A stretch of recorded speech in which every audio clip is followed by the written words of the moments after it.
আসসালামু আলাইকুম এভরিওয়ান, সবাই কেমন আছেন? আশা করি আলহামদুলিল্লাহ ভালো আছেন। তো আজকের আবারও চলে আসলাম আপনাদের মাঝে কিছু ভাইয়ের প্রশ্নের আনসার দেওয়ার জন্য।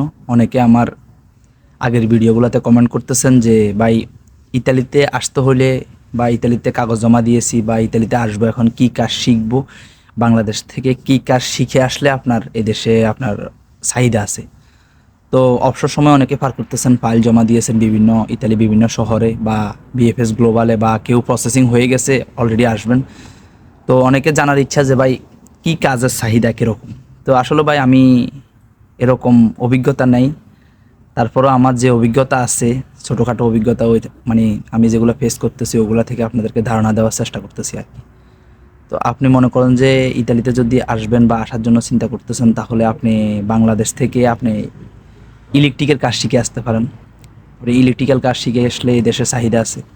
তারপর আপনার মনে করেন, যেমন বাংলাদেশে 5 ফিটারের কাজ করে অনেকে বাসা বাড়িতে, যেমন ওয়াশরুমে যে 5 ফিটারের কাজ, ওইগুলো আপনি শিখে আসতে পারেন। এই দেশে অনেক চাহিদা, কমেট বসানো, তারপরে পানির লাইন, পানির ঠান্ডা পানি, গরম পানির, এরকম।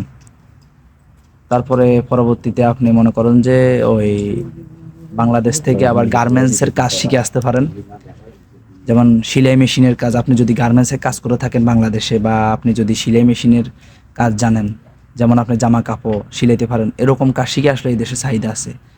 আমার পরিচিত এক ভাই, উনি রোমানিয়া আসছিল। উনি রোমানিয়া আসার পর রোমানিয়াতে গার্মেন্টস ফ্যাক্টরিতে কাজ করে, এখন বর্তমানে ইতালি এসে উনি একটা সিলাইয়ের দোকানে, ইতালিয়ান সিলাইয়ের দোকানে কাজ করতেছে। মোটামুটি আলহামদুলিল্লাহ ভালো টাকা ইনকাম করে। তো আমি আমার ব্যক্তিগত মতামত যেটা, ওইটা থেকে আমি পরামর্শ দিব যে আপনারা মানে বসে না থেকে হাতের কাজ শিখে আসুন, অনেক উপকার আসবে।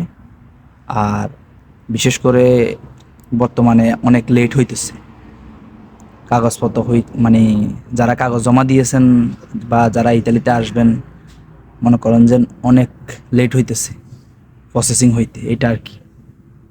তো সব মিলিয়ে ইনশাল্লাহ ঘাবড়ানোর কিছু নাই। আলহামদুলিল্লাহ, আগে পরে ইতালিতে আসতে পারবেন আল্লাহ যদি আপনার রিজিকে রাখে। তো সবাই ভালো থাকবেন, আর আমার ইউটিউব চ্যানেলটা সাবস্ক্রাইব করবেন এবং লাইক কমেন্ট শেয়ার করবেন। আসসালামু আলাইকুম। পরবর্তী ভিডিওতে আবার দেখা হবে।